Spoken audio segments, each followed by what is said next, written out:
Bueno, buenos días a todos y a todas. Estamos en el canal Mística TV, en el Centro Cultural Mística, del espacio ¿Qué te pasa? De Rosario. Muy contentos con un invitado estrella, con nuestro querido profesor Raúl Eugenio Zaffaroni, con René Panati y con Martina Salaski de la Facultad de Derecho y Joaquín Chiavasa, quien les habla también. Así que vamos a hacer una entrevista larga y tendida con quien considero quizá el mejor abogado de la historia del país en su rol como abogado, o es mucho para vos. No, mira, no exageremos la nota, qué sé yo. Este, no sé, no, bueno, no sé. Cada uno hace lo que puede, después veremos, ¿no? Bueno, vamos a ir desglosando un poquito, aprovechando en una entrevista larga y tendida para poder conocer en profundidad el pensamiento zafaroniano y haciendo un recorrido histórico por algunas de sus principales obras, que las cámaras no las toman, pero las tenemos acá sobre la mesa, me traje toda la biblioteca, y luego vamos a avanzar un poquito en temas más de coyuntura y más de actualidad. Bueno, Raúl, vamos por parte. ¿Este es tu primer hijo, se podría decir, No, académicamente? no. Estamos el tratado Digamos, Zaffaroni, 5 tomos son estos. Así sí, es. digamos, no, eso es resultado de un trabajo largo, pero hay una primera etapa que se cierra con esa obra. Una etapa de dogmática jurídico-penal. Dogmática más o menos clásica, que primero comencé trabajándola en Buenos Aires, en México si se quiere, luego en Buenos Aires, luego me fui a Alemania y no, la primera obra es la Teoría del Delito de 1973. Mira, A partir de entonces empecé desde la Teoría del Delito a desarrollar el tratado. Es decir, toda la primera parte, la teoría de la ley penal, la teoría del derecho penal y la teoría de la pena, la última. Todo eso me llevó un tiempo, bueno, fueron pasando otras cosas, otras ocupaciones, otros accidentes políticos en el país, etcétera. claro, porque la fecha Eh, de publicación, y empieza 1981, me parece, el primer tomo, y el último creo que es del 82-83 aproximadamente. Claro. ¿vos qué edad tenías? Y tenía 41, 42, 43 años más o menos por esa época. Pero bueno, en realidad desde que se publica el primer tomo los demás estaban ya listos. Solo que, bueno, por razones de imprenta, de editorial, se fueron publicando así cada 6 meses, etcétera.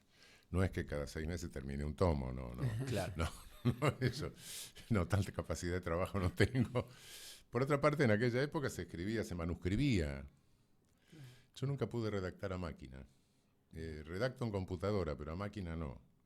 Porque en la computadora puedo hacer lo mismo que hacía cuando manuscribía, es decir, puedo cortar una hoja de papel, pegarle con plasticola un pedazo, cambiar las citas, etcétera. Eso que se puede hacer en la computadora no se podía hacer en la máquina de escribir, en consecuencia nunca pude redactar en máquina de escribir. Después de manuscribir, sí, lo pasaba en limpio y ahí corregía la redacción. De modo que esos 5 tomos están trabajados de esa manera.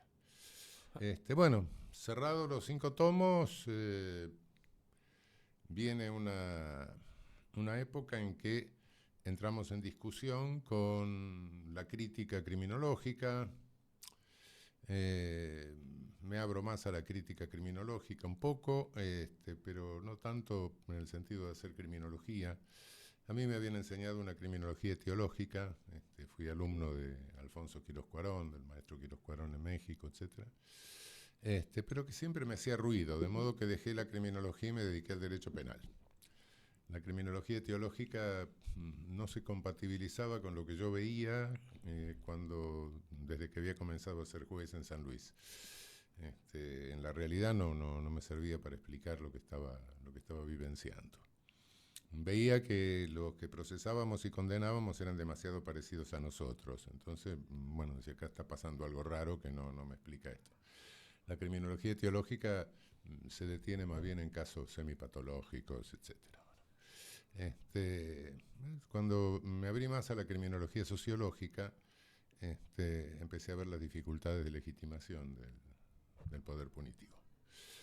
Y con cierto temor, naturalmente, hay un artículo de Alessandro Baratta que yo intento contestar, naturalmente por miedo, y naturalmente no lo contesto.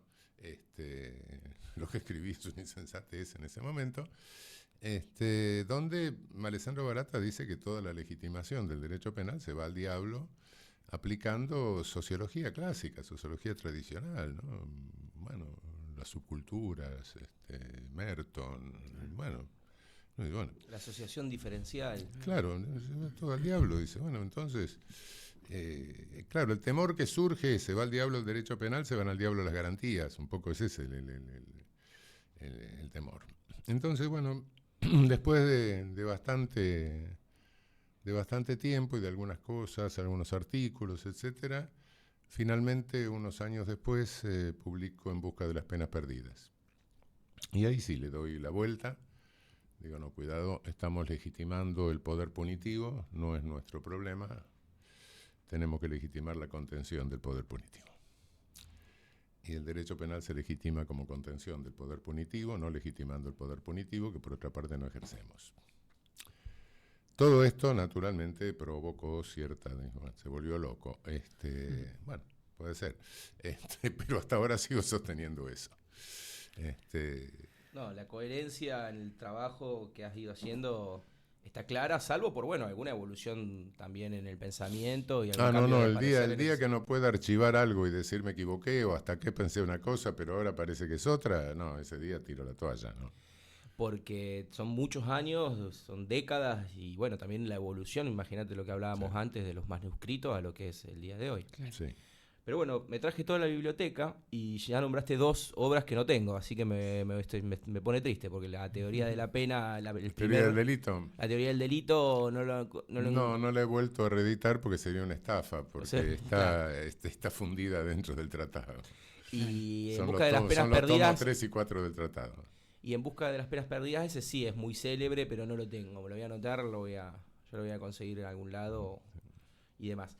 Pero bueno, y pasamos después, digamos, del tratado 5 tomos a, bueno, el tratado más moderno, ¿no?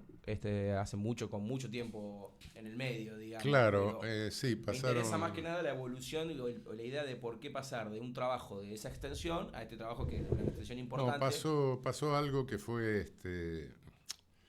En realidad, en el programa de En busca de las penas perdidas es el programa que se desarrolla dogmáticamente en la obra general con Slocar y Alagia. Se cambia totalmente la perspectiva dejamos de legitimar la pena, dejamos de legitimar el ejercicio del poder punitivo. Con los años me doy cuenta que todas las teorías que legitiman la pena, algunas de las teorías no sé si tenés por ahí la traducción de Bauer. Yo después traduje hace pocos años a Bauer, porque todo el mundo fusila a Bauer y nadie lo cita con la clasificación de las teorías de la pena. Pero bueno, me doy cuenta que la clasificación de las teorías de la pena era algo que nos viene de los padres liberales, los padres iluministas. Pero claro, ellos en realidad lo que sostenían es la pena debe cumplir tal finalidad. No dicen que la cumpla. Claro. Debe. ¿Y por qué? Porque se estaban enfrentando con el absolutismo monárquico, con el antiguo régimen, y entonces proponían modelos de Estado. Y sí, para cada teoría de la pena hay un modelo de Estado. Detrás de cada modelo de Estado hay una concepción de antropología filosófica también. Y ellos lo que le proponían, lo que contraponían al régimen absolutista eran modelos de Estado. Entonces está bien que dijeran, bueno, la pena debe, es un proyecto de Estado. Pero ahora nosotros los estados los tenemos, y tenemos constitución, y tenemos derecho internacional de los derechos humanos, etc. No es cuestión de proponer modelos, sino de darle eficacia a las normas de derecho positivo, y fundamentalmente a las normas constitucionales. Bueno, entonces la cuestión es otra, y bueno, y el poder punitivo, llegamos a la conclusión, una conclusión que rescato de alguna manera de un pensador de nuestra región, de Tobías Barreto, que el poder punitivo es un hecho político y la función del derecho penal es su contención racional.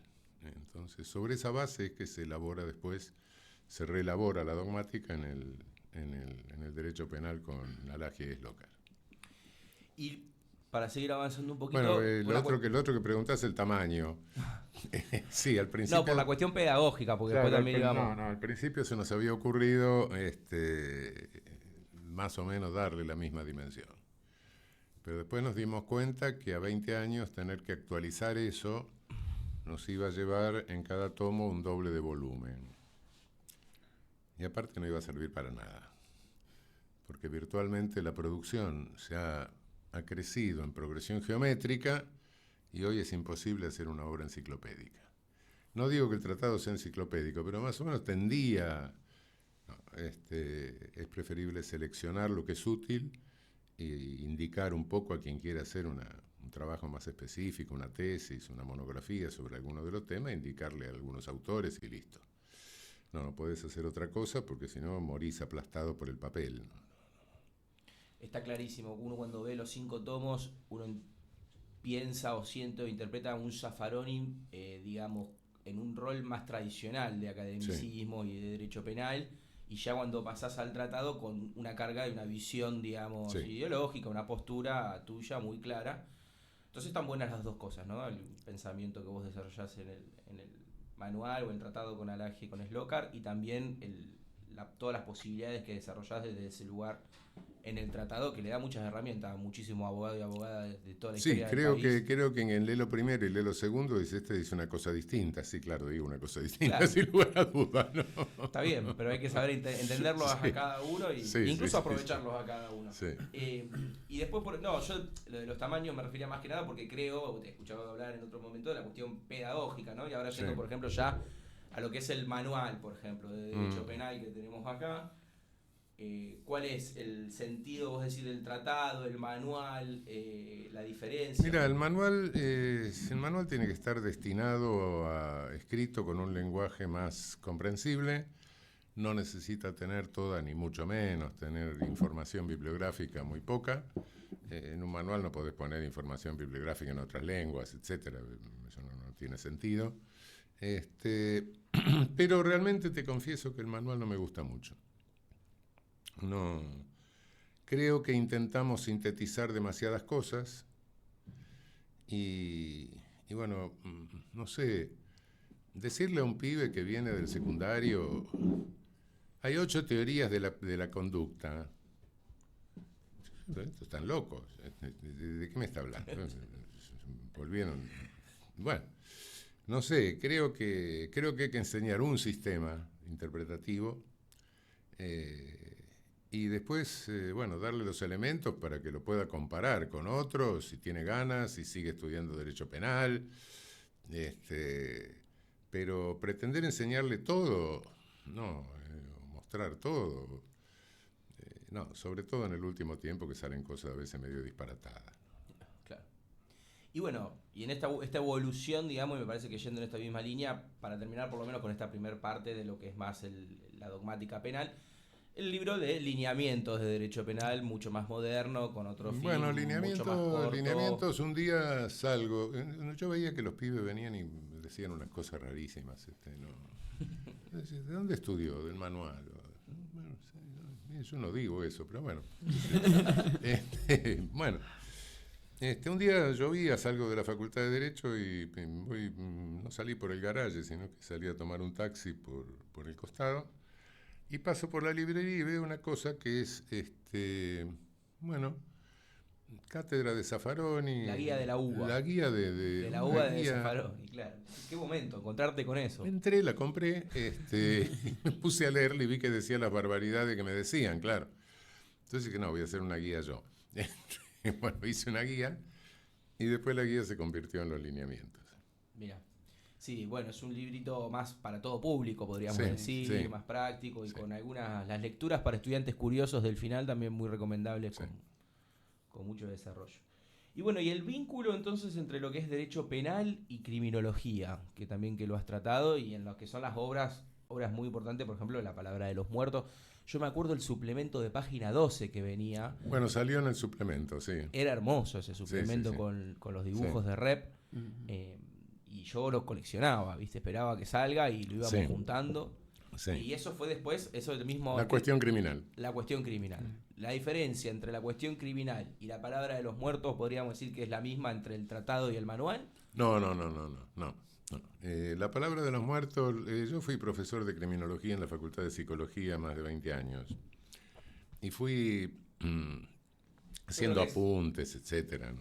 Es mi obra favorita de parte tuya. Sí.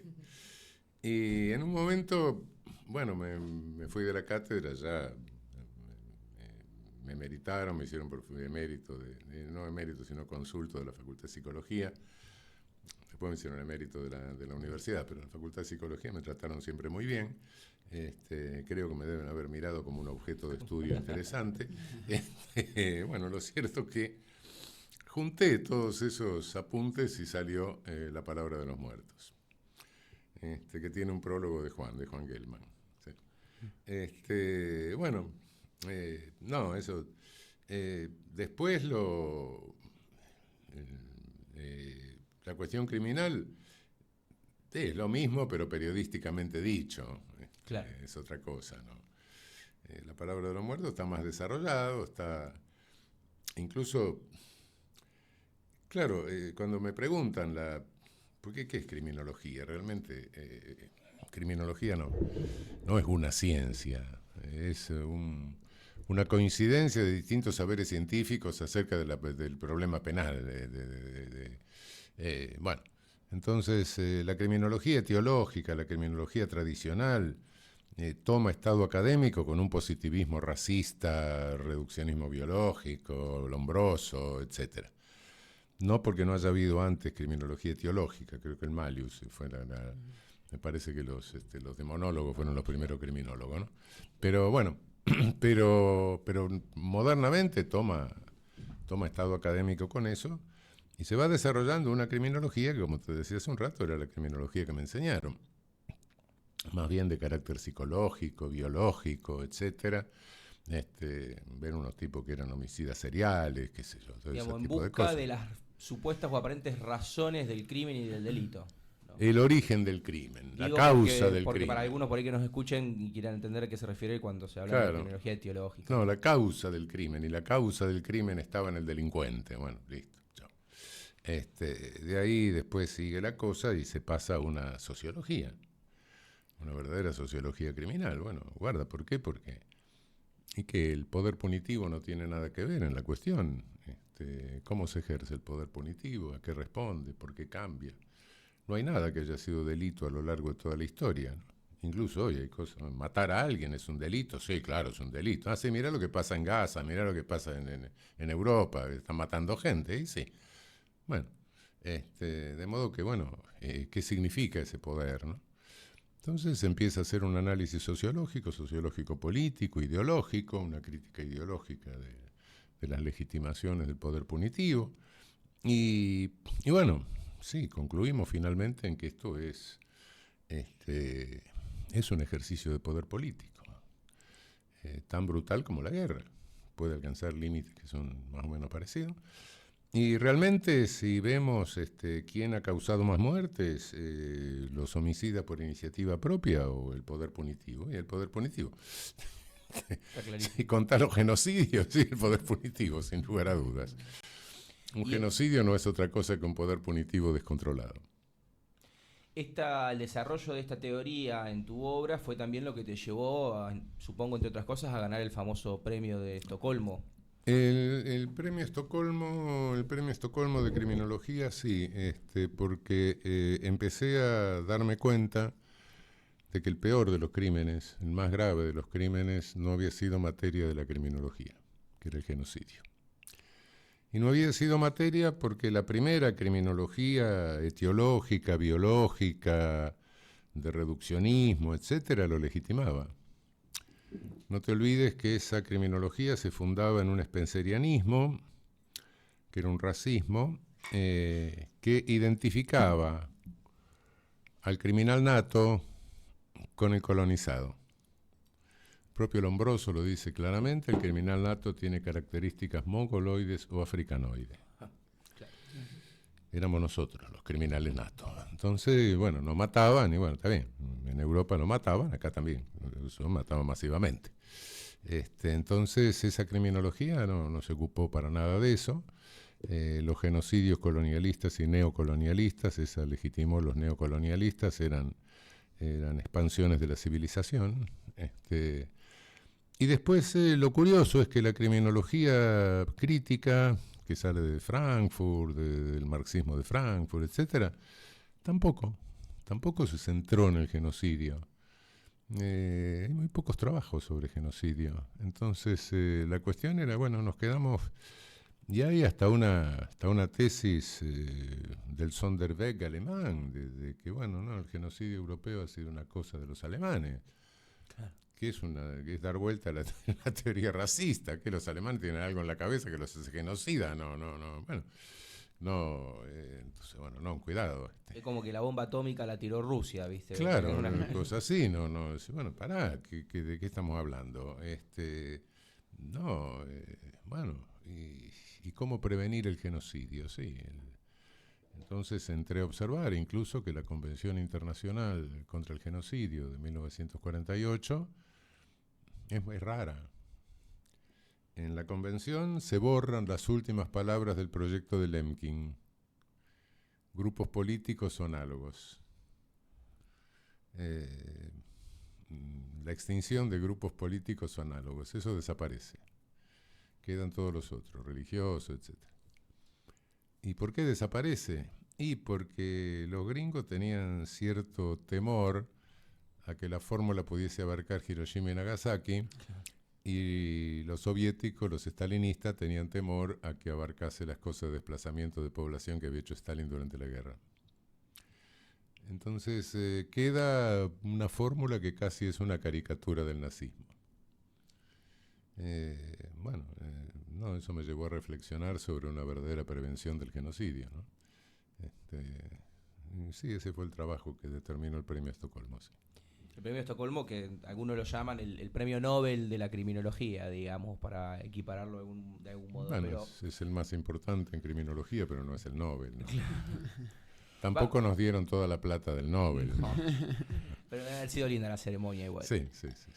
Vamos ahora a mi favorito, el Malleus Maleficarum. Sí. Decimos el favorito porque tuvo participación nuestra, entonces por eso es favorito. Volviendo un poco para atrás, que en realidad lo nombraste así como obra de la demonología y de los demonólogos, pero bueno, faltaba este escrito y nosotros tuvimos la posibilidad de hacer una reedición. Sí, eso tiene una historia. Yo descubrí el Malleus un día, qué sé yo, cambiaba de avión en Río de Janeiro y me pongo a mirar en la librería esa de aeropuerto. Y entre los libros esotéricos aparecía el Malleus. Yo lo había visto en italiano, pero costaba $80. Dije, ¿para qué voy a comprar una cosa histórica tan...? Ahí lo vi, costaba $15, lo compré. Bueno, me puse a leerlo. Descubrí que sí, que había algo muy moderno que me llamaba la atención, y era el esquema positivista. Esquema positivista racista incluso. Esto me sorprendió. Bueno... Vine de leer, me fui a buscar en ediciones originales, ediciones antiguas, etcétera, en Salamanca. Y Antonio Beristain, el jesuita, que era profesor de San Sebastián, me dice, bueno, tienes que leer a Spee. Yo ni perra idea tenía quién era Spee. Me da un folleto sobre Spee en inglés, lo leo, y después en Italia compro la Cautio Criminalis en italiano. Y claro, me doy cuenta de que efectivamente el Malleus sí es la síntesis del pensamiento demonológico que nutre la Inquisición, una Inquisición que es un libro que cierra una etapa. Ya la Inquisición eclesiástica casi no tenía vigencia en Europa, empezaba la Inquisición contra los reformados. Y en realidad el Malleus no fue utilizado fue utilizado en Europa Central fundamentalmente por tribunales laicos, tribunales que dependían de los príncipes. Pero sí es una síntesis del pensamiento criminológico de la Edad Media. Y aparte no solo criminológico, tiene una criminología teológica, tiene un derecho penal, los signos del delito, tiene una forma de combatir el delito y tiene hasta una criminalística, signos físicos, etc. Como obra me pareció sistemática, me pareció ordenadísimo. Totalmente ordenadísima. Más que el sistema actual nuestro. Más que el sistema actual, claro. Y entonces me puse a ver a Spe y sí, bueno, le prometí que iba a conseguir traducir la Cautio Criminalis al castellano. Y ahí empieza una historia que, bueno, medio trágica. Este, me, eh, Alicia Oliveira eh, me recomienda y Bergoglio me dice que la iba a hacer traducir por un cura. Este, bueno, después me manda una cartita que el cura no había hecho nada. Después Alicia se muere. Este, fuimos a buscar a la Facultad de Filosofía dos profesoras de letras clásicas. Bueno, una hizo la traducción de una parte, la otra se enfermó con un cáncer y se murió. Venía embrujado. Venía mal la cosa. Finalmente conseguimos una profesora de latín neoclásico de la Edad Media, del Bajo Latín, que redondeó la traducción en La Plata. Se murió Beristain y yo dije, mejor publico esto. A todo esto habían pasado 10 años y claro, yo tenía y tengo en casa una pared llena de brujas, inquisición, etcétera. De modo que me costó un esfuerzo finalmente. Además había ido a buscar algún material a Alemania en algún momento que estaba. De modo que me costó un enorme esfuerzo sintetizar el estudio preliminar de la Cautio Criminalis para que no saliera más largo que la Cautio, en realidad. Y si ustedes ven, primero está dedicado a Beristain y dice misión cumplida, ¿no? Se logró. El Maleus Maleficarum, además, de mucho contenido sexual también. Tiene una cuestión. Tiene unas fijaciones sexuales terroríficas. Yo no logré que lo lea algún psicoanalista. Se lo recomendé y se lo presté a algunos psicoanalistas, pero nadie. Pero no. Son unos traumados sexuales terribles con unas cosas de fantasía sexual impresionante. Impresionante. ¿no? Uno lo y lee perversas. de que a un hombre, mediante un hechizo, lo habían transformado en un burro y que entonces lo habían se habían abusado de ese hombre transformado en burro y que al salir de la casa ya se había desconvertido por producto de la magia de las brujas que lo habían obligado. Y todo el tiempo unas historias que son, digamos, si la mujer no llegó virgen al casamiento, fue producto de brujería. Y si el hombre cometió adulterio, fue producto de brujería. Y si el hombre se vuelve impotente, es por la brujería que le hizo el examante de la mujer, que le mandó a hacer. Y otro que se mira y no se encuentra más el sexo. Y entonces el cura lo toca para hacerle convencer de que tenía el sexo. Y un cura que aparece desnudo en el fondo de un silo, porque lo habían desnudado los diablos. Venía bien esos motivos, ¿no? Servían, eran útiles. Servían para justificar cualquier cosa, qué sé yo. Era un método de justificación infalible. Sí. Bueno, y ya para ir terminando por lo menos con la parte más en cuanto a los libros y demás, no sé, de todas estas últimas obras que has ido teniendo, como el enemigo en el derecho penal, reforma penal y política criminal, el derecho penal nazi, ¿cómo ha sido esta última etapa tuya, digamos, en tu producción, en tu obra académica, digamos, que has abordado, me parece, temas más específicos en vez de grandes obras? Sí, creo que, bueno, grandes obras, te digo, ya no. Bueno, estamos actualizando el derecho penal con Slokar y Alagia, pero bueno, yo creo que no vale la pena, lo estamos haciendo en 2 tomos, porque un tomo es un ladrillo un poco demasiado pesado y molesto de leer, con una letra un poco más grande para que sea más legible, pero no, en el último tiempo he ido, incluso bueno, el enemigo en el derecho penal es resultado de un escándalo que se armó en un momento con un artículo de Jacobs, que se empezaron a llenar anaqueles, y yo dije, bueno, miren, no se alarmen porque Jacobs dice eso. Creo que Jacobs peca de ingenuo y el error que comete es llamar a eso derecho penal del enemigo. Feindstrafrecht. Hablar de enemigo en Alemania es como, bueno, citar la soga en la casa del ahorcado, inmediatamente te identifican con Carl Schmitt. Pero no, Jacobs no es Carl Schmitt. Lo que él dice es lo que sí venimos haciendo de toda la vida. Ese es el problema. Claro. No es lo que él propone, sino que no nos dimos cuenta y estamos haciendo lo mismo. A tal punto que alguien dijo, y tiene razón, creo que Kinghäuser, si no le hubiese puesto derecho penal del enemigo, si no lo hubiera llamado Feinstrafrecht, no hubiera pasado ningún escándalo. Claro.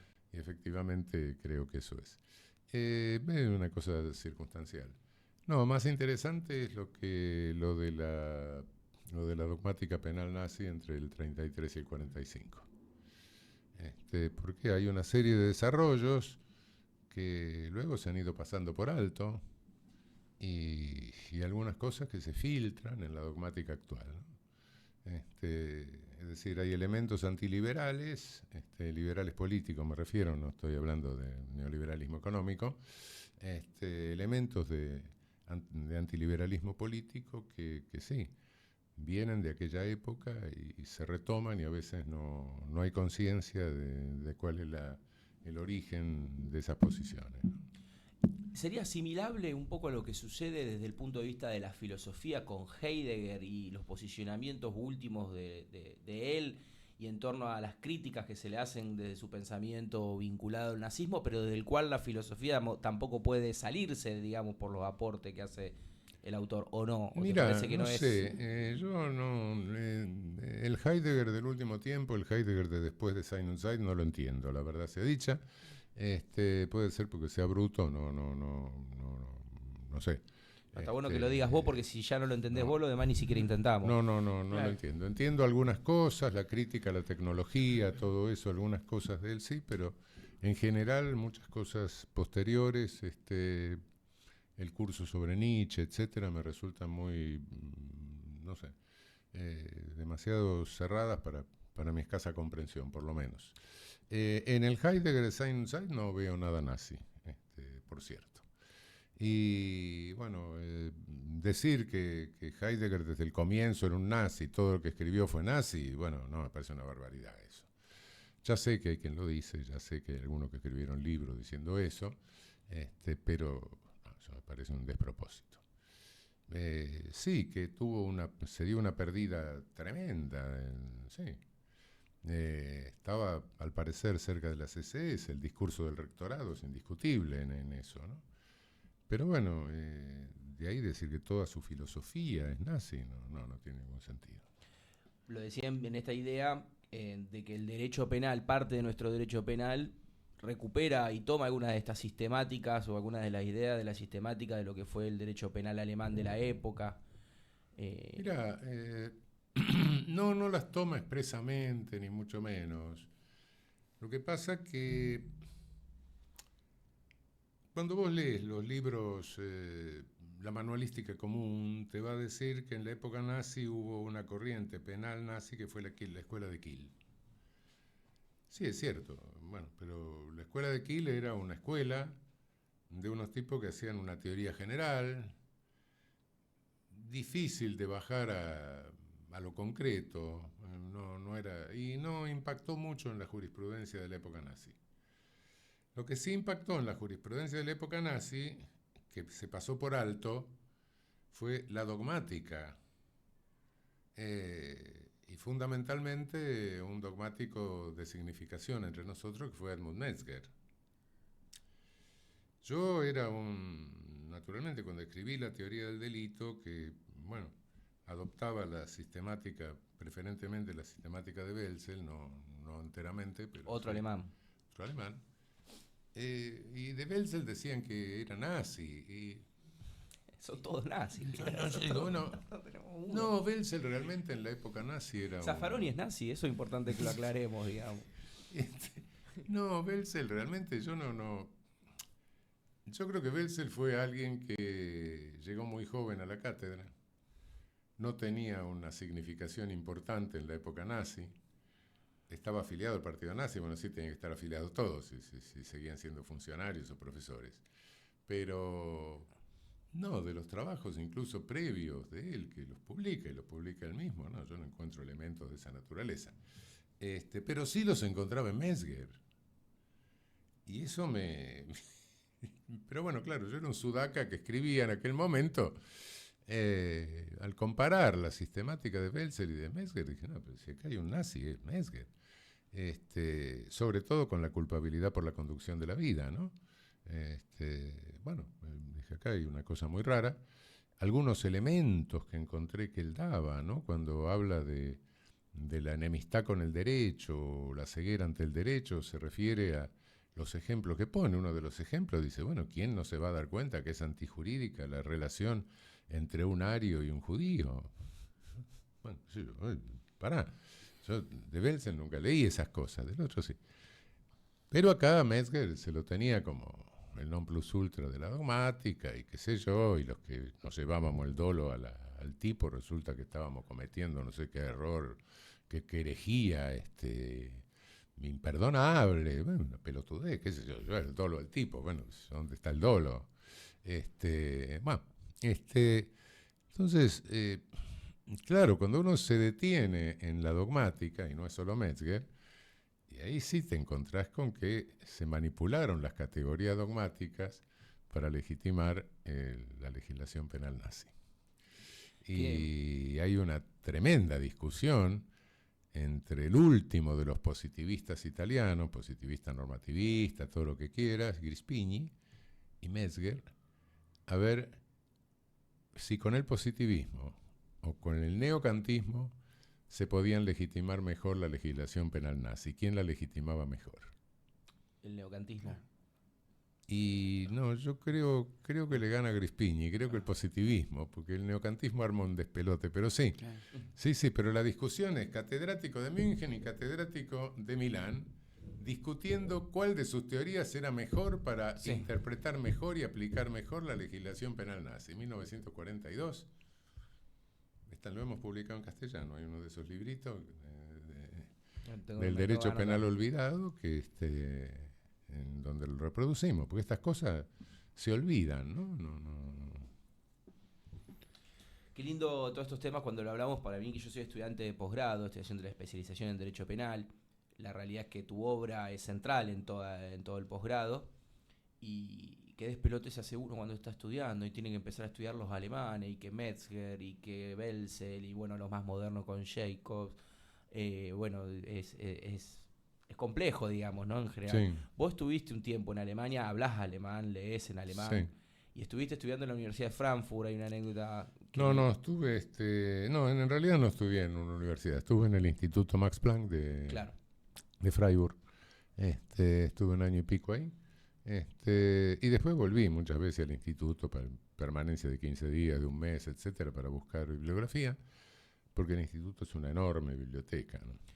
Y que te alojaste ahí mismo. Sí. Digo, eso porque está En el derecho penal nazi me alojé no estuve en Frankfurt, en la Universidad de Frankfurt. Bueno, los alemanes tienen un instituto de historia del derecho europeo, que es una manzana, en Frankfurt, y estuve trabajando ahí, sí. Impresionante. Que realmente es algo... éramos muy pocos, que había pocos huéspedes, y todo lo que pedías, lo pedías por computadora y te lo metían en el locker al rato, ¿no? Y qué sé yo, tuve en la mano cosas así como el programa oficial del partido nazi de 1933, cosas... Llegó un momento que me perdí, empecé a leer libros nazis, qué sé yo, claro, si pedís de Himmler te traen todo, panfletos, qué sé yo. Y bueno, me crucé, pedí un café, una media luna, y dije, corno estoy haciendo yo en el medio de Alemania leyendo libros nazis en gótico. Bueno, ya, dije, no, retomemos el hilo de la investigación porque me estoy yendo al diablo acá, ¿no? Lo cual, te digo, es impresionante, porque en esa investigación y en ese mes y pico que estuve ahí, y después incluso, vos vas leyendo, y no es lo mismo que estar estudiando el Malleum Maleficarum. El Malleum Maleficarum pasó hace 400 años. Estás leyendo un libro y estás diciendo, pero mientras yo estaba estudiando las primeras letras, había tipos que estaba haciendo palotes, había tipos que le escribían y leían estos libros y los creían. Y después, cuando estuve acá hace 30 años, alguno de estos tipos se habrá sentado en la mesa conmigo, qué sé yo. Los alemanes, si hay está en la mesa ocupada y hay una silla, vienen y dicen, disculpe, y se sientan. Se habrá sentado alguno de estos tipos, qué sé yo. Es decir, te impacta mucho más, ¿no? Claro. No, es algo que es mucho más cercano. Totalmente. La cercanía con la historia y con el tiempo en ese sentido. Y bueno, y vos todo ese recorrido acá, digamos, de características más académicas e investigativas, fue te acompañó toda tu vida, me parece, ¿no? Sí. Pero después más yendo al ámbito más profesional, digamos, actuante y demás. ¿Cómo fue eso? Y ya para ir acercándonos un poco a poco a la realidad. Vos comenzás como juez, Sí. prácticamente, una vez que te recibís en San Juan, no No, sé. no, no. No, yo me recibí, me fui a... me doctoré en Santa Fe. Me Mirá, fui el a... doctorado acá en provincia de Santa Fe, Raúl. En el litoral, sí. Sí. Después me fui con una beca a México, estuve un año ¿A qué edad te doctoraste? a los 23 años. ¿Eh? Ya llegamos tarde, chicos. Vos, Martina, ¿cuántos años tenés? 23. Bueno, estudiante de grado, viene lento. Y después, bueno, me fui a México con una beca de la OEA, volví recorriendo toda América Latina, y me quedé un año en Buenos Aires, me volví a México, me contrató la Universidad Veracruzana para dar clase allá. Y a fines, bueno, el 68 mexicano me asustó,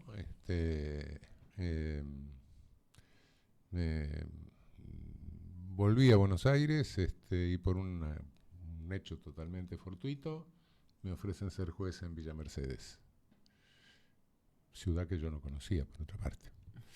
De modo que caigo como a Villa Mercedes. Bueno, más o menos me inserto en función de asados sucesivos con toda la gente.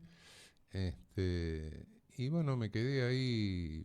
Bueno, después, salvo un año y algo que tuve de licencia sin goce de sueldo, que me fui a Alemania, al Max Planck, donde empecé a hacer lo de la teoría del delito. Bueno, me quedé 5 años en Villa Mercedes. Cuando viene el gobierno constitucional me nombran procurador general de la provincia. Y después en el 75 me traen a Buenos Aires como juez federal. Esa es la historia. Y después de todo ese proceso... En el 76 me degradan a juez de sentencia. Y me quedo ahí como juez de sentencia, arrinconado en un altillo, hasta el 83, que me hacen juez de cámara. Y me quedé del 83 hasta el 90 como juez de cámara y en un momento dije, ya mi función acá está terminada, y me fui. Creí que no volvía nunca más al Poder Judicial, pero bueno, esos accidentes políticos son imprevisibles. Y desde el 90, ya vamos a llegar a eso, desde el 90 en adelante trabajaste de manera Del particular. 90 en adelante, 91, 92, me fui a Costa Rica a dirigir el ILANUD, el Instituto Latinoamericano de Prevención del Delito de Naciones Unidas. En el 93 volví, sí, trabajando como abogado. Me incorporé a la política, fui constituyente en el 94, presidí la comisión de redacción de la Constitución de la Ciudad en el 96, fui legislador de la ciudad. Después me bajaron de una lista porque era piantavotos y entonces me dieron el INADI, que fue mi Secretaría de Trabajo y Previsión. Y bueno, después me fui del INADI en el 2001, con la crisis del 2001, bueno, ya me abrí. Y bueno, a partir de entonces me contrataron en México de nuevo, pero en cada trimestre iba un mes, pero me pagaban bien en aquel momento. Hasta que, bueno, se dio el accidente de que llegara a la corte. ¿Cómo fue esa llegada a la corte? Totalmente inesperada.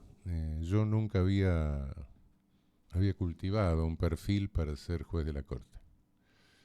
Más bien mi perfil es un poco de transgresor, ¿no?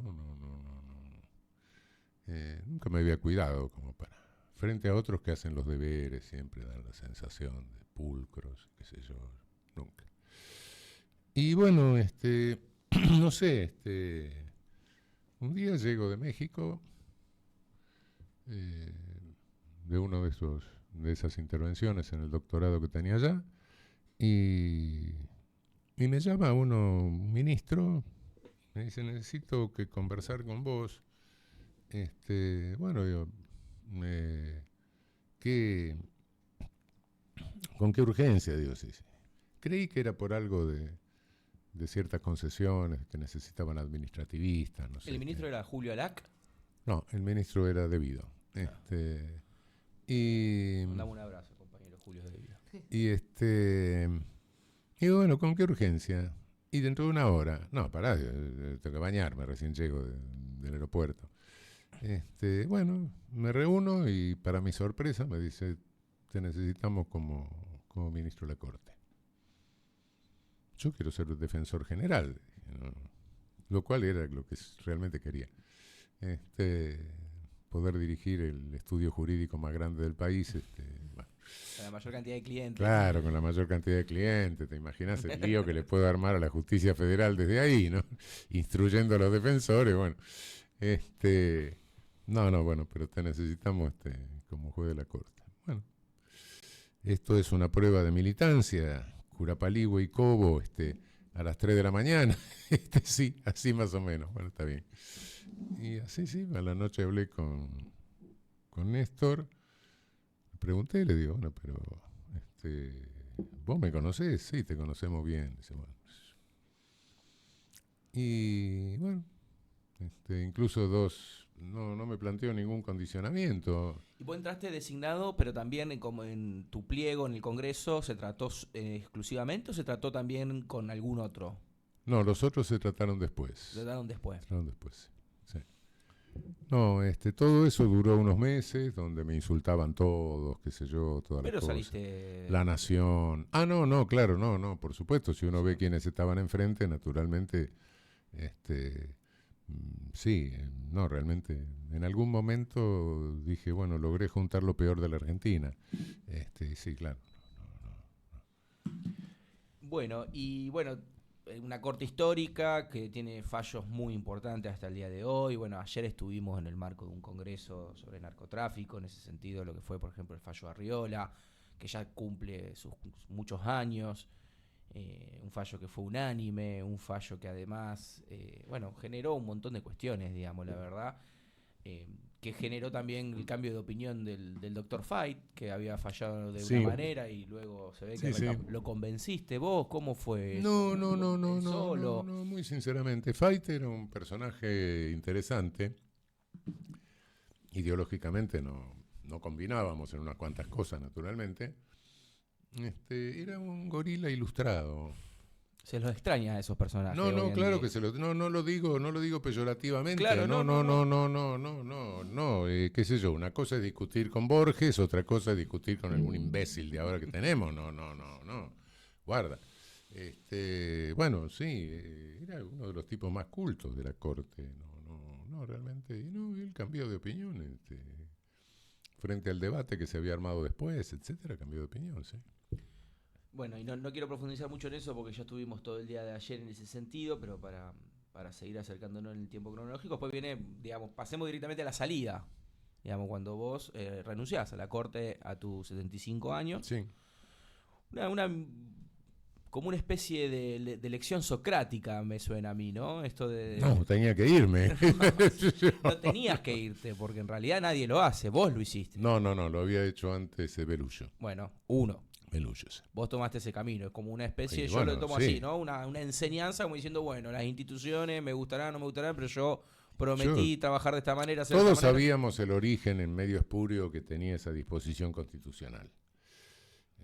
Realmente había, en el 94, se decidió que 3 jueces de la Corte tenían que salir y tenían que ser reemplazados, y el tercero sería Levene, y Levene dijo, no, yo no me voy. Entonces pusieron la cláusula Levene hay una duda sobre si eso estaba o no en las leyes que ejercían el poder preconstituyente. Bueno, en fin.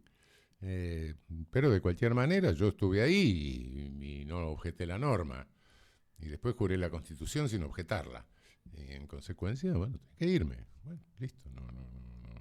No te arrepentís de eso. No, no, no, no. Te lo no, criticaron también. Ahora te voy a poner un poquito más incómodo, pero para hacer la entrevista más entretenida. Porque te lo criticaron como diciendo, bueno, pero este tipo, digamos, lo pusimos acá, no tenía que y se va de la corte cuando lo necesitamos. Eso, desde una mirada de disputa de poder, hay quienes dirán, ¿no? Es decir, pueden no te decirlo, vayas de acá pero... que te necesitamos acá en el equipo. Sí, sí, sí. Si yo me hubiera quedado, ya sé lo que pasaría, ¿no? En este momento calculo que se hubiera reabierto el penal de Ushuaia solo para mí y estaría yo con un traje cebrado al lado del muñeco del Petit Orejudo. Con ¿Qué historia? Eso también, bueno, no me quiero ir pienso en la doctrina Petinato y bueno, y la familia Petinato en general hoy en día cada vez más vigente, digamos. Pero bueno, y de ahí a la Corte Interamericana de Derechos Humanos al poco Sí, tiempo. quedé un digamos. año, el 2015, y en mediados del 2015 me nombraron la Corte Interamericana. Sí. Bueno, no sé si los chicos que ahora que ya estamos más en la coyuntura tienen ganas de hacer alguna consulta, algún análisis, alguna reflexión en ese sentido, algunas preguntas. Capaz que le hubiera gustado más preguntarle de cuando era estudiante, a ver si... Pero para que aprovechen también y no monopolice sí. tanto yo. Está bien, está bien. No, podría preguntarte de cuándo te diste cuenta que tenías la necesidad de elaborar una teoría relacionada al derecho penal y crear todo esta cosa impresionante que creaste. Bueno, el derecho penal fue lo que más me interesó en la carrera, ¿no? Y a medida que me fui metiendo en la dogmática, en un momento dado me di cuenta de que las categorías dogmáticas tenían una serie de contradicciones. Y sobre todo que estaba faltando algo, que era unir todavía un poco más las categorías dogmáticas con los principios constitucionales. Y fundamentalmente ir destapando el sentido político del derecho penal. Que es política, claro. Bueno, pero eso no lo llegué a redondear, pese a los 5 tomos del tratado. No. Recién después, ante la deslegitimación del derecho penal, es donde me empecé a preocupar en serio y dije, no, acá, si le damos vuelta a la cosa, por eso que la primera edición de En Busca de las Penas Perdidas tiene la cúpula sí, esa cúpula se hizo circularmente. Se fueron trabando ladrillos así hasta llegar a cerrarla. Por eso simbólicamente tiene ese sentido. No, yo me quedó al principio de la entrevista una duda que es si conservás los manuscritos que hiciste sobre los tratados. De uno de los tomos sí lo tiré. Ocupamos mucho lugar. No sabes dónde lo tiraste, ¿no? Si lo vamos a buscar. Bueno, y un tema que a mí me resulta muy interesante también y de tus vínculos personales y de tanto tiempo, más traído también a la actualidad, y que sé que estuviste por allá hace poco, por el estado más pequeño del mundo, por el Vaticano y con el Papa Francisco, que estuviste reunido. ¿Cómo lo ves? ¿Cómo lo viste? ¿Cuál ha sido tu historia o tu vínculo con él? Bueno, mi vínculo con Bergoglio es un vínculo de carácter personal, ¿no? Se inicia de una manera rara. En 1980 se instala en Costa Rica la Corte Interamericana de Derechos Humanos.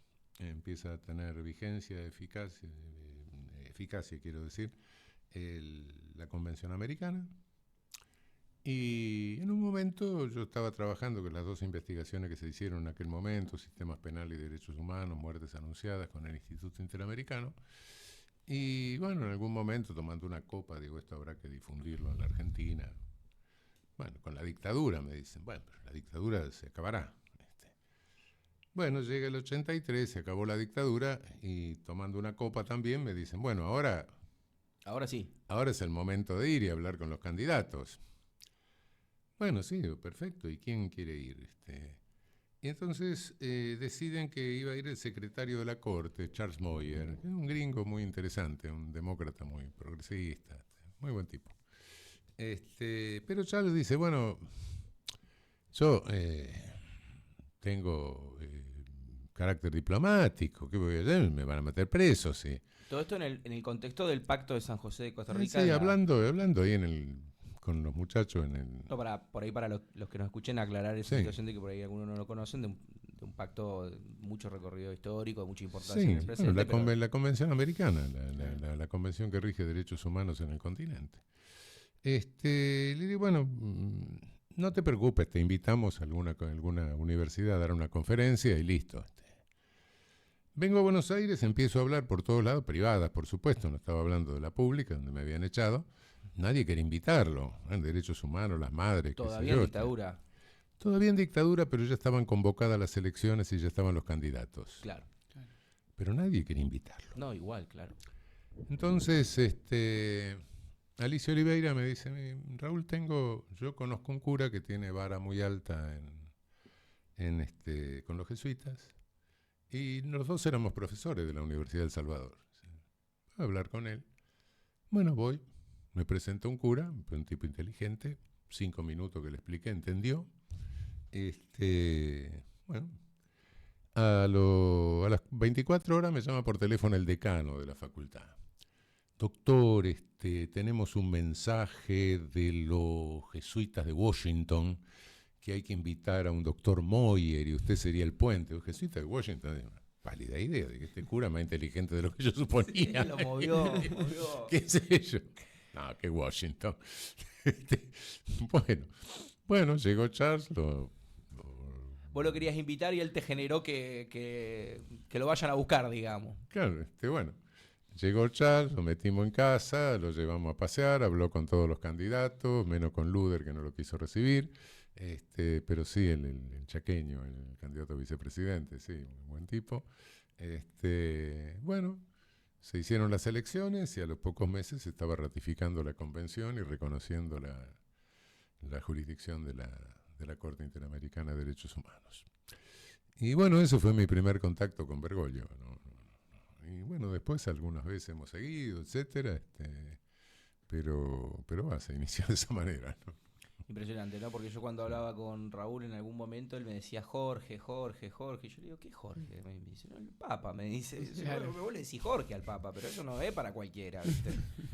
Su santidad. Y actualmente, a eso lo leí por los diarios, no lo hablé con vos, pero salió la noticia de que te había designado al frente de algún instituto de formación. Ha creado un instituto de investigación de derechos sociales que se llama Fray Bartolomé de las Casas. Claro.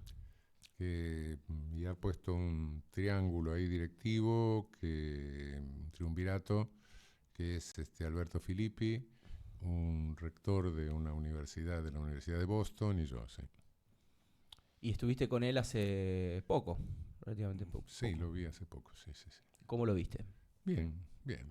El que estaba mal era yo, que casi que había tenido un Casi pequeño quedás problema, ahí ¿no? en No, bien. No, lo vi junto bien. a Pedro, casi quedás Lo vi ahí. bien, con un cierto problema de movilidad por una rodilla, pero bueno, él insiste, dice, la iglesia no se maneja con la rodilla, ¿no? Bueno.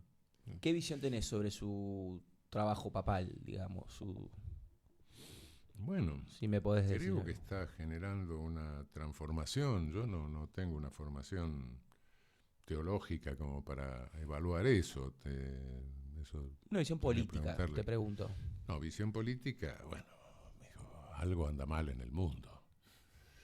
Y eso se lo dije a los europeos alguna vez. Digo, miren, me parece que ustedes están un poco decadentes. Cuando la voz más progresista es la del Papa, me parece que algo hay que no funciona, ¿no?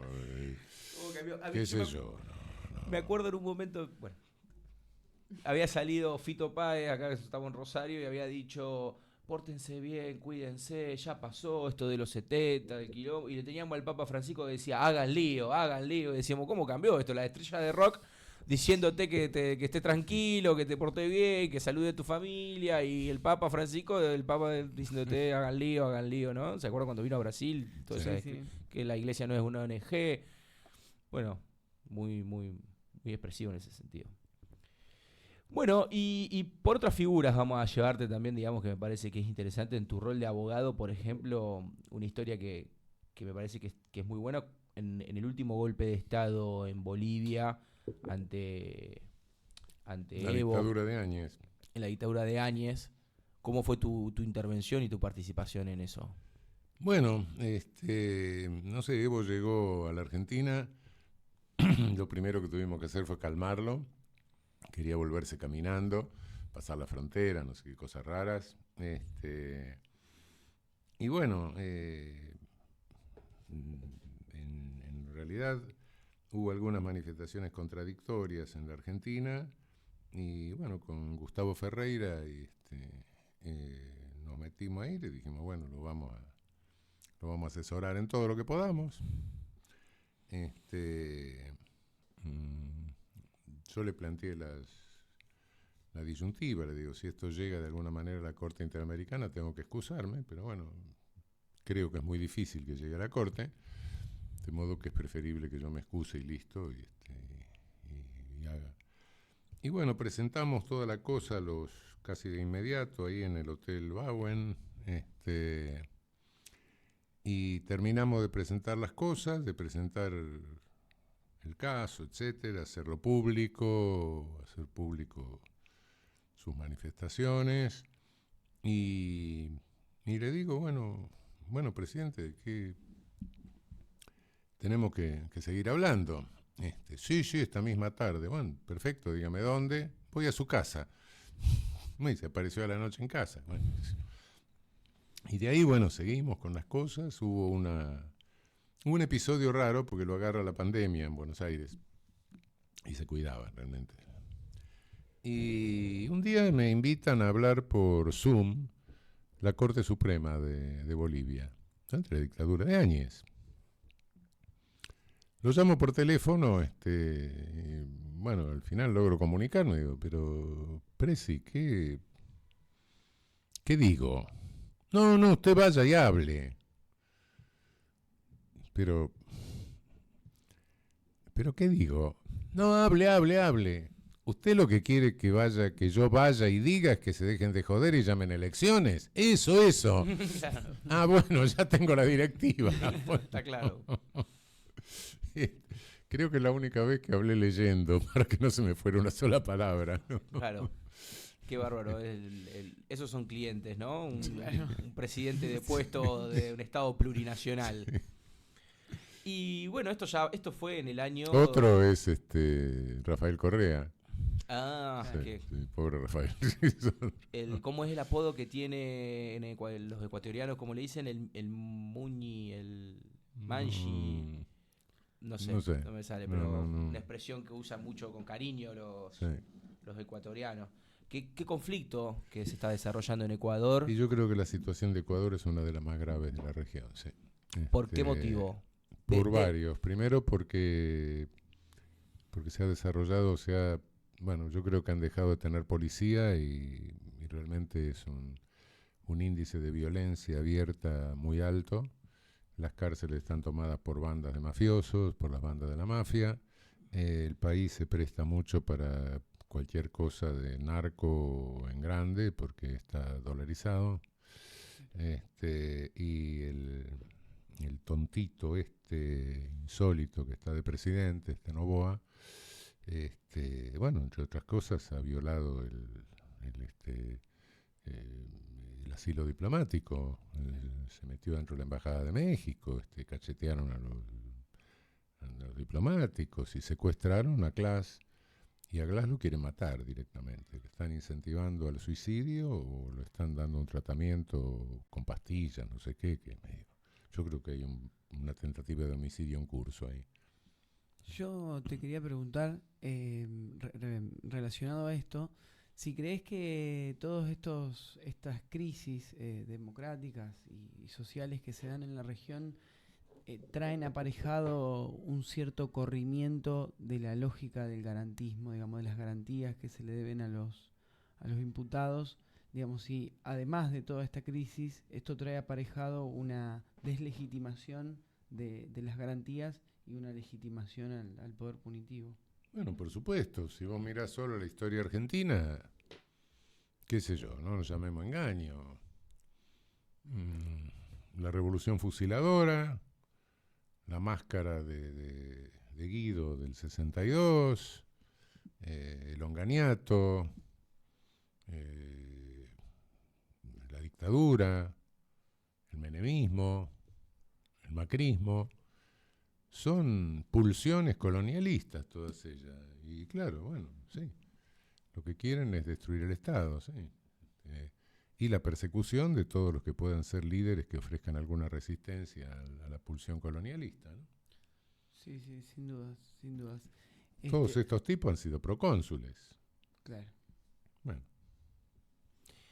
Vamos un poco vos hiciste ayer en el Congreso una comparación un poco entre lo que estaba pasando en Ecuador, que veníamos hablando, y que decías que podía llegar a ser un destino para Argentina si no lo impedíamos. No, el problema es que veo que Ecuador es un objetivo para toda la región.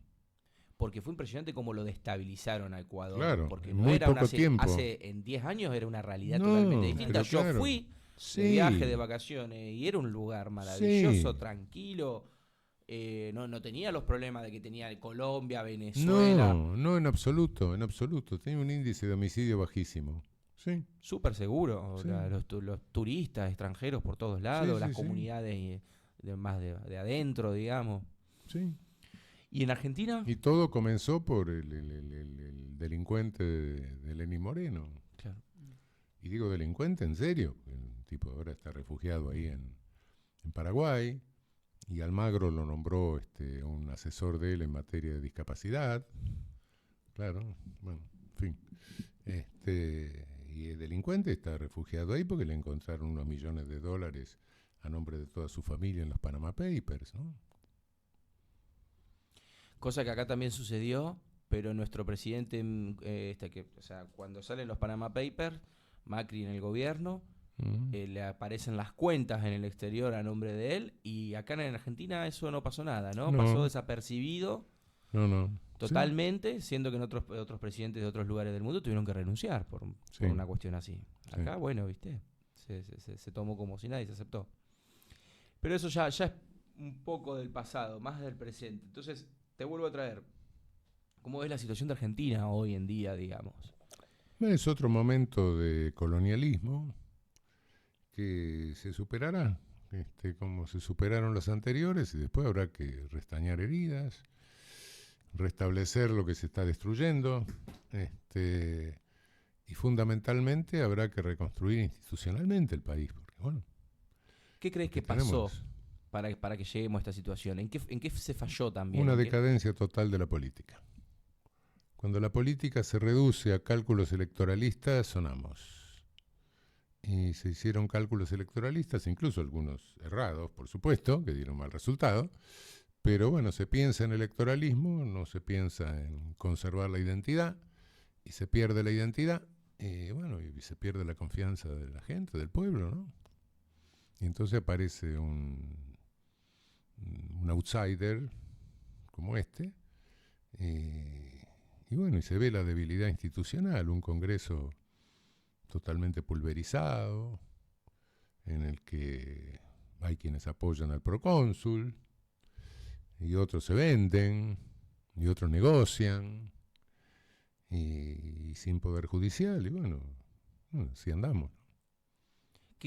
¿Qué mecanismos o qué tendríamos que hacer para que no nos vuelva a suceder por lo menos lo mismo, ¿no? Porque la historia se repite de manera cíclica, pero lamentablemente lo que pareciera ser es que los ciclos cada vez son más cortos, ¿no? Como que uno dice, esto no aprendemos de lo que pasó hace 6 meses, sí. ¿no? De lo que pasó hace 60 años. Bueno, primero exigirle a nuestra fuerza política seriedad. No es poca cosa eso, ¿no? No. Segundo, bueno, pensar cómo reconstruimos la institucionalidad, ¿no?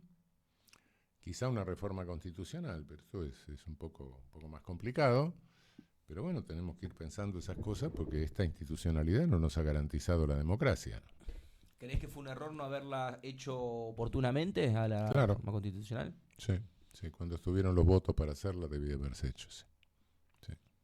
Había quienes trazan algún paralelismo y decían que los únicos gobiernos populares de América Latina que se habían mantenido en pie eran aquellos que habían reformado sus constituciones. Sí, sí. Todos los demás Sí. habían sido o Pensando que la derrocados. constitución nuestra es la más vieja de la región, ¿no? Y creo que la más vieja del mundo, porque en realidad, no, bueno, la de Estados Unidos. Pero la de Estados Unidos tiene tantas enmiendas que es absolutamente irreconocible, ¿no? ¿Vos creés que la Constitución es algo que debería estar en constante reforma? En constante reforma no, pero en algunas reformas sí. No, tampoco podemos tener una constitución por año. Claro. No, el sistema de enmiendas le tengo un poco de miedo. Pero no con esa rigidez que tiene la nuestra, ¿no? No, claro, porque yo pensaba que hay veces, en constitucional, cuando estábamos en primer año, nos decían que quizás lo más inteligente sería reformar la Constitución cada 10 años, ¿no? No sé si cada 10 años, pero qué sé yo. Tener una constitución que tiene 100 y tantos años con unos parches mal hechos es un pequeño problema. Hay una serie de problemas. ¿Nosotros qué tenemos? ¿Tenemos un Senado contramayoritario? Y creo que sí. Sí. El Senado está bien, la igualdad de las provincias cuando hay que repartir el dinero, pero cuando hay que votar la ley de divorcio, ¿por qué? Bueno, pará. Si hay que repartir las obras, la coparticipación federal, todo eso, sí, es representación igualitaria, pero ¿por qué mi voto vale 100.000 veces menos que el voto de un fueguino si estamos resolviendo una cuestión de derecho civil o de familia? ¿Qué? Ese andamiaje institucional que decís que habrá que reconstruir, y traído a este último comentario que haces, ¿cuáles considerás que son las claves, por lo menos, ¿no?, en términos generales de ese? Bueno, en principio creo que tendríamos que discutir un poco el presidencialismo. ¿Queremos seguir siendo presidencialistas o queremos pasar a un sistema parlamentario? Bueno. En segundo término, ¿Vos cuál es tu visión al respecto? yo soy parlamentarista. Pero bueno, puedo estar equivocado, no acepto un presidencialismo. Lo que no me gusta es que nos quedemos en el medio. Ni chicha ni limón. No, eso no, porque ahí no va a poder gobernar nadie. O gobierna el Parlamento o gobierna el presidente, ¿no? Punto. Alguien tiene que gobernar. Probablemente la mayoría no esté de acuerdo conmigo, quedémonos en el presidencialismo, buen fenómeno, no hay ningún problema. Nos gustan los liderazgos esos acá en Latinoamérica, parece. Mira, ser, ¿no? los liderazgos,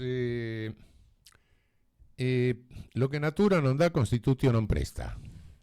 De modo que el líder va a salir, si es líder, en cualquier lado, en un parlamentarismo, en un presidencialismo, donde sea. Y si no tiene condición de líder, y a las pruebas me remito, no voy a hacer nombres, no va a salir a ningún lado. No, para. Por más que lo haga un presidente. Por más que lo haga un sí. La Constitución lo podrá hacer presidente, pero el líder no lo va a hacer. No, eso no. Ni líder, ni conductor, ni nada de esas cosas lo hace la Constitución. Insisto, lo que natura no da, constitutio non presta. Pero bueno, eso es. No, lo que sí es obvio que necesitamos un poder judicial, es decir, que no tenemos poder judicial y bueno, ahí hay que repensarlo, hacer un poder judicial en serio, tener una corte de 30 jueces, dividida en sala, que cada uno sepa lo que está votando y no tener esta payasada institucional que tenemos, que no es un poder judicial, ¿no? Sin control de constitucionalidad, sin casación, es imprevisible lo que se vaya a resolver por cualquier tribunal. No. ¿Vos creés que este problema institucional, que lo charlábamos ayer también en el Congreso, bueno, respecto de lo que comentabas de que la Constitución tiene que tener vigencia, además de ser un libro que está escrito, ¿creés que por ahí la indiferencia social que hay en general de la sociedad respecto de estas cuestiones, digamos tal vez por su no difusión en medios masivos o el simple desconocimiento, genera una tardía renovación en lo que es lo institucional? Sí, yo creo que no se puede echar la responsabilidad sobre el pueblo, sino sobre la política. Bien. Si la política no le dio importancia, y bueno, ese es el asunto. Y la política subestimó todas estas cuestiones. Nunca se preocupó de esto, lo institucional, bueno, qué sé yo, no. Después viene, ahora vamos a ver porque tenemos las elecciones, a ver cómo conseguimos los votos, con quién hacemos una trenza. No, vale. Bueno, el resultado es un deterioro de la política, deterioro grave de la política, especulaciones de carácter electoralista, peleas al borde del abismo y bueno, la solución. Bueno, ya estamos en 1 hora y cuarto, 1 hora y 20 de entrevista. Podemos ir para ir dándole un cierre. No sé si quieren a los chicos por ahí aprovechar algunos últimos minutos, algunas reflexiones finales. No, quizás preguntarte tu visión, cómo ves la problemática de la universidad, que es lo que hoy nos concierne, creo que a todos los estudiantes, y qué recomendación le das a los estudiantes. Bueno, lo que veo es que como al procónsul lo que le interesa es ratificar, mostrar su dureza en cuanto a sus principios, etcétera, respecto de la metrópoli colonialista, y no le importa mucho otras cosas que a todos los colonialistas les había importado, que es mantener la población colonizada en calma, ¿no? Entonces va abriendo frentes, a veces gratuitos, porque, qué sé yo, darle unos poquitos pesos más a los jubilados no hubiese alterado nada de sus planes de entrega. Eligieron gastarlo en un asado, ¿no? Bueno,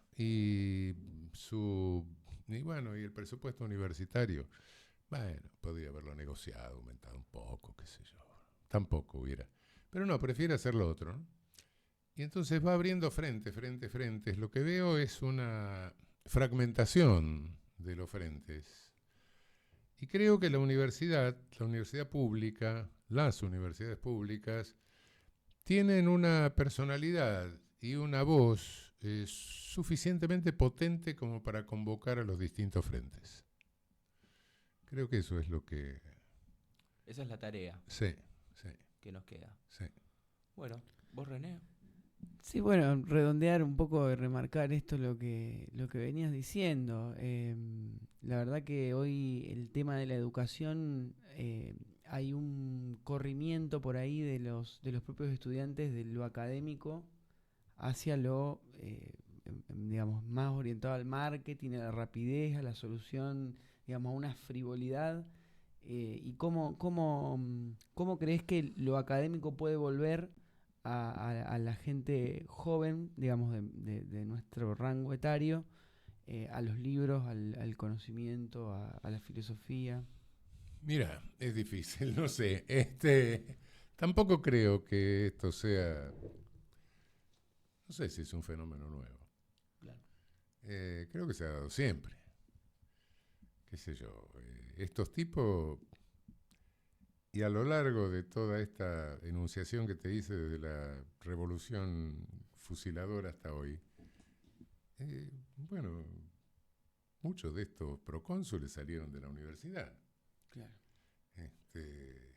¿Y cuántos tipos conocemos que bueno, salen de la universidad y no les importa más nada lo que pueda pasar en la comunidad, en la sociedad, en su... No, creo que esto no es un fenómeno tan nuevo. Que pueda estar fomentado ahora un poco más, bueno, que se diga que nunca se lo vio como un signo positivo. Claro. Y que ahora haya un discurso que dice que es positivo, pero no aumenta el fenómeno. Bien. Bueno, la verdad que ha sido una entrevista, creo que hermosa para nosotros. Tenerte acá, Raúl, una vez más. Súper agradecidos, como siempre, la buena predisposición que tiene Raúl de siempre con nosotros. Yo era un estudiante, sin más, me contacté por él por correo electrónico la primera vez, me contestó, vino a la facultad, se ve que le gustó, lo tratamos bien, porque después vino una y otra vez y que siempre estuvo a disposición. Pudimos publicar incluso un libro digamos, me da vergüenza decir en conjunto, porque no sería en conjunto, pero digamos que trabajamos juntos en ese sentido, con un estudio de él y un prólogo de Marisa Herrera. Y bueno, y hoy otra vez en esta oportunidad y ahora haciendo una entrevista acá, así que la verdad que eternamente agradecidos, comprometidos con esta realidad y con este trabajo que tenemos por delante. Muchas gracias. No, al contrario, gracias a ustedes. Chao. Chau, chau.